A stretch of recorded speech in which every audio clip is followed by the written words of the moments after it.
O que ele está fazendo é que ele está escolhendo aquilo que ele usa para aprovar o argumento dele e ignorando o que ignora ou o que desvalida o argumento dele, né? Emílio, prazer te ter novamente aqui no canal, cara. É sempre bom fazer collabs com você. É nóis, Se apresente aí para o pessoal que não te conhece ainda. Fala do Blablalogia também, fica à vontade.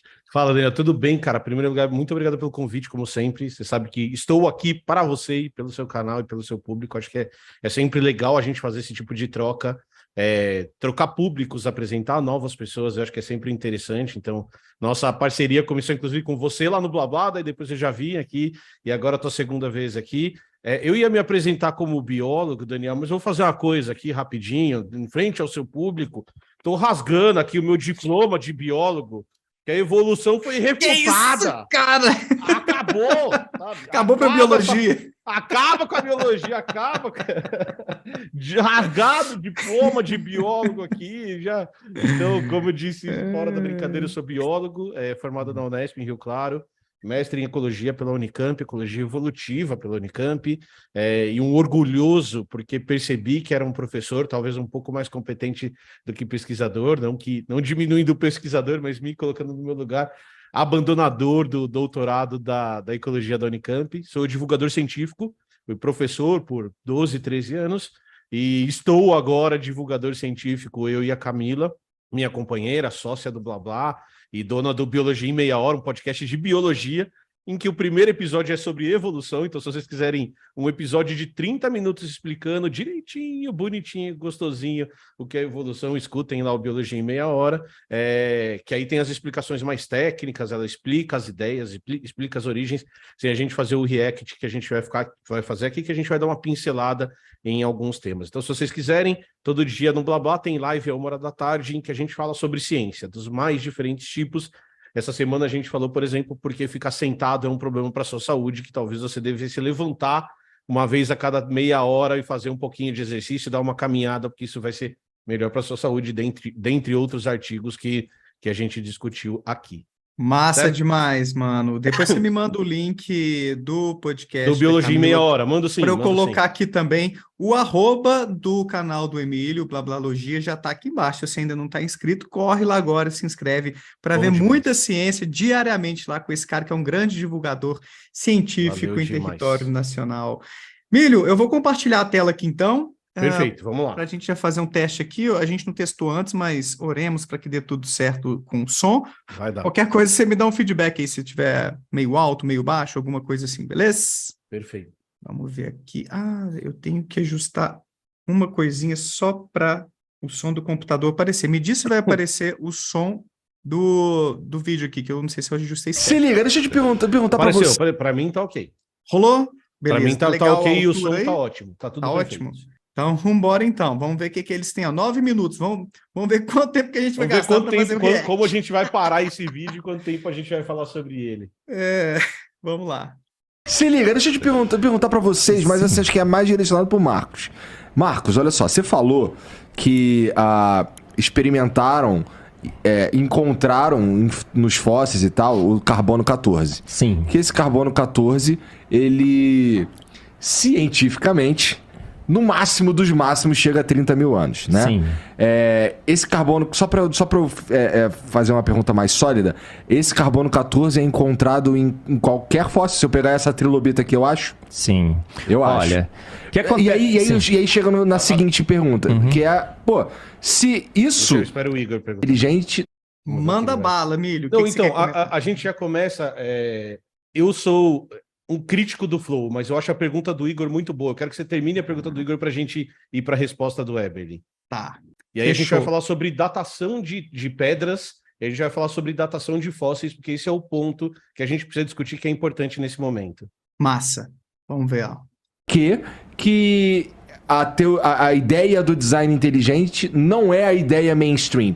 Eu acho que eu pulei um pouquinho, né? Deixa eu voltar um pouquinho, que eu acho que eu dei um salto aqui, sem querer. Quer fóssil, se eu pegar essa trilobita aqui, eu acho? Sim. Eu acho. Olha, e aí chega na seguinte pergunta, que é, se isso é algo que é facilmente observável, e as pessoas, e cientificamente a gente sabe que o carbono 14 chega no máximo a 30 mil anos, por que a ideia do design inteligente não é a ideia mainstream? Por que que ela é, não sei, esmagada? Ótima pergunta aí. Então, a gente tem que explicar, e aí a gente volta. E acho que isso é uma coisa bem interessante desse tipo de discurso que a gente vê no Eberlin, que é o discurso do cherry picking científico. Então, a primeira coisa que a gente precisa dizer, e eles vão falar disso um pouquinho mais para frente, é que na área do Eberlin, o Eberlin é um químico, e na área do Eberlin ele já foi uma pessoa extremamente relevante. E o que ele está fazendo, muito relevante mesmo, assim, ele fala mais para frente, não, eu tenho uma reação química com o meu nome. E ele realmente tem uma reação química com o nome dele que ele discutiu, que ele descobriu. Então, isso não tem muito como negar. Mas o que é mais interessante é que o que ele está fazendo aqui é um cherry picking científico. O que eu quero dizer com isso? Ele está pegando uma verdade científica e ele está moldando essa verdade para explicar aquilo que ele quer explicar. Então, a hora que você pega e vai trabalhar com datação de fósseis, existem algumas maneiras de você fazer essa datação. E aí a gente precisa falar, inclusive, de datação de rocha. Então, como que eu sei que uma rocha tem bilhões de anos e não milhões de anos? Então, vamos lembrar um pouquinho de como as rochas estão organizadas no nosso planeta. Então, se você pegar, Daniel, você já estudou isso várias vezes, você tem uma estrutura de solo. E essa estrutura de solo, por uma lógica, eles vão falar muito de lógica nesses vídeos também, por uma lógica, você pode deduzir que o que está mais em cima é o solo mais recente, é o solo de agora, é a areia que está se formando agora, é a pedra que está saindo do vulcão agora, é esse solo que está se formando agora, é o rio que está vindo e depositando sedimento, e que quanto mais para baixo você vai indo, mais antigo esse solo vai ficando, certo? Então, você tem um empilhamento de camadas e camadas e camadas ao longo de bilhões de anos, segundo os dados científicos, que mostram, inclusive, que fazem a gente deduzir o que é a idade da Terra. Então, quando há 4,5 bilhões de anos um vulcão entrava em erupção, ele jogava lava, e daí depois há 3,5 bilhões de anos outro vulcão jogou lava sobre aquele, e assim sucessivamente, formando essas camadas. Como que a gente sabe a idade dessas camadas? E aí a gente precisa voltar um pouquinho para a química, que é a especialidade do Eberlin. Quando a gente fala de elementos químicos, a gente estuda lá na tabela periódica, e na tabela periódica, por exemplo, você estudou, eu estudei, quem está estudando estudou, a gente consegue ver o número... Ah lá, as camadinhas. Então você tem uma imagem aqui para o pessoal visualizar. Perfeito. Então você tem essas camadas que são formadas, e o que é mais legal é que quando você vai para o campo, você consegue ver essas camadas. É visível, assim, você tem uma camada empacotada em cima da outra. E aí, a hora que a gente estuda lá a tabela periódica, a gente vai estudar, por exemplo, o peso molecular do carbono é 12. Então, você foi lá na sua escola e estudou o peso do carbono, que é 12. Por que o peso do carbono é 12? Porque a gente descobriu, e o Eberlin sabe explicar isso melhor que eu, que no núcleo do carbono, naquela parte do meio do átomo do carbono, você tem 6 prótons e 6 nêutrons. A hora que você soma isso, cada um tem um peso de 1, você vai ter um peso de 12 unidades de massa ou de 12 gramas se você transformar em grama. A grande questão é que na tabela periódica o que a gente tem é a forma mais comum do carbono. Então, se você pegar carbonos espalhados pelo universo, muito provavelmente, mas a nossa amostra é da Terra e de algumas outras coisas que vêm de fora, a maior parte dos carbonos são 12, por isso que na tabela periódica está 12. Só que a gente tem carbonos que têm massa 13. A gente tem carbonos que têm massa 14. Por quê? Porque eles têm mais nêutrons. Então, eles vão ter o mesmo número de prótons e eles vão ter mais nêutrons. Tranquilo até agora? Só que esses carbonos que não são o mais comum, eles têm uma tendência química a voltarem ao mais comum. Porque o mais comum não é mais comum por qualquer razão. Ele é mais comum porque ele é mais estável.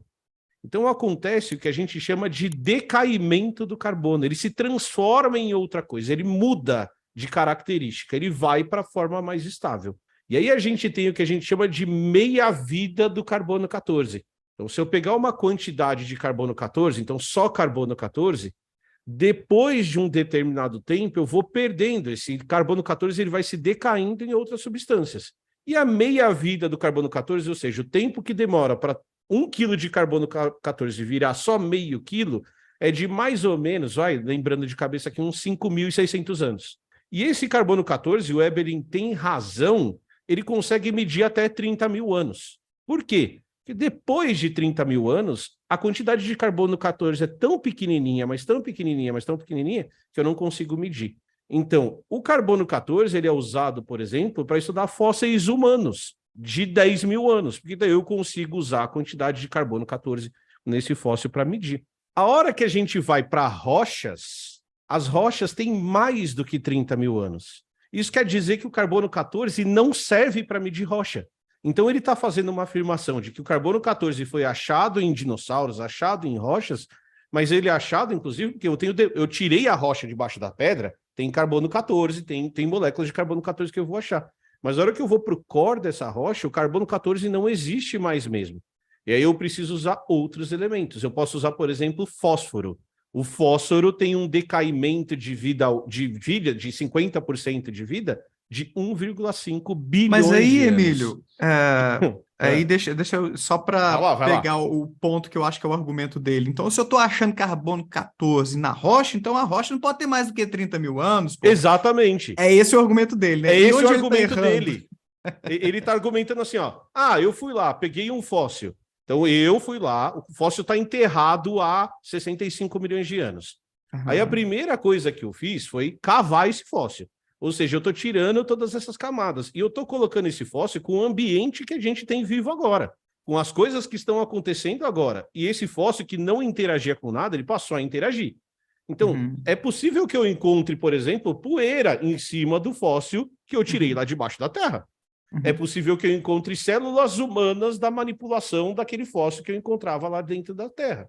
É possível que eu encontre a quantidade de coisas na superfície. Então, por exemplo, você vai lá no Museu de História Natural em Nova York e tem uma criança desgraçada que vomitou em cima do tiranossauro. Isso aconteceu, não é uma brincadeira.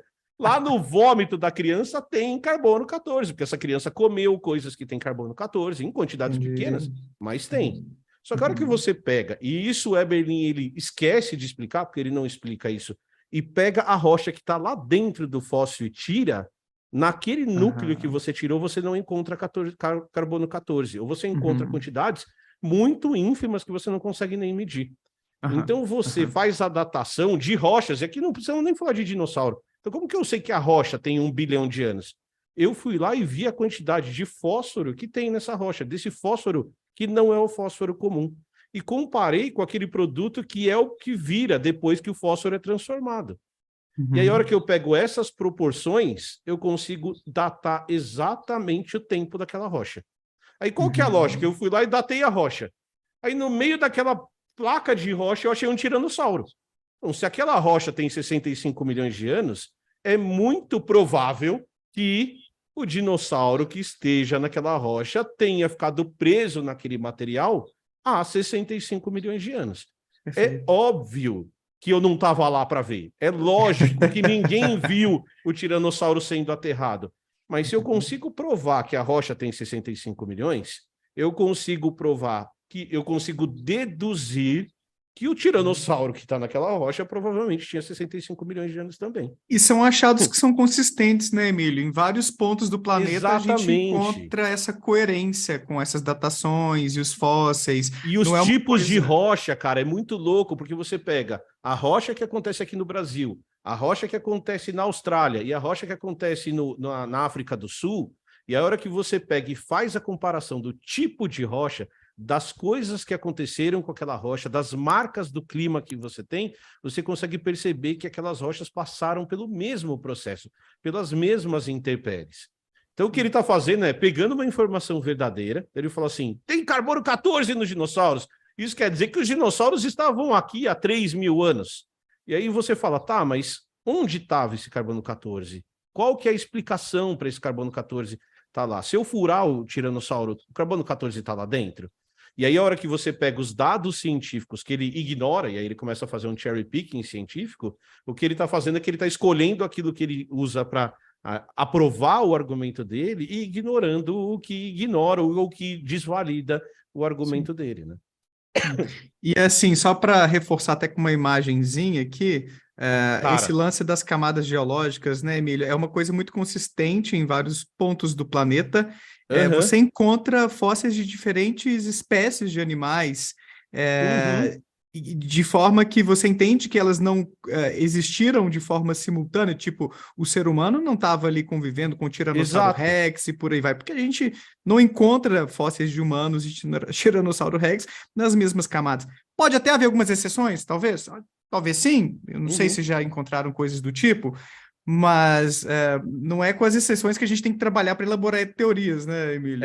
É muito legal isso que você falou das espécies, e depois você tem que ver o trecho que o Eberlin fala que o que incomoda ele é que essas camadas geológicas são todas retinhas, e aí o Igor fala para ele, cara, mas isso é só um desenho. Aí ele fala, não, mas é que nos livros de biologia o desenho é sempre o mesmo. Aí você fala, velho, mas é só um desenho. As camadas, inclusive, mudam de espessura.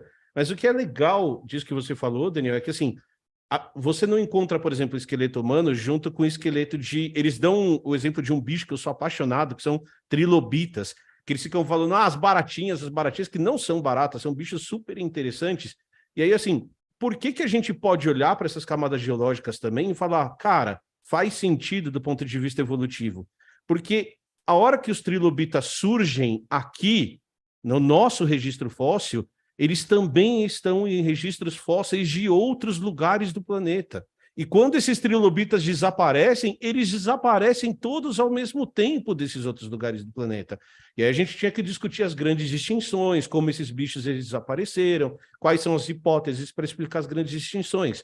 Então acontece uma coisa muito legal em biologia, que é a gente usa a rocha para datar os bichos. Então você faz esse trabalho com potássio, que eu falei, você usa a rocha para datar os bichos, mas daí depois você começa a perceber que os padrões dos bichos nas rochas te ajudam a datar as rochas, fazer o contrário. Então, se os bichos eles são parecidos no extrato, você pode meio que inferir que aquele extrato é da mesma época, de uma maneira muito mais rápida do que você ter que ir para o laboratório, fazer a datação daquele material radioativo que você tem. Então é muito legal. Massa, massa. E aí, bom ou não, aqui é o Daniel Gontijo, espero que você tenha curtido esse corte. Clica aqui para ver a live completa lá no meu canal principal e para ver mais vídeos nessa pegada, não deixa de se inscrever por lá e por aqui também. Um abraço, tchau!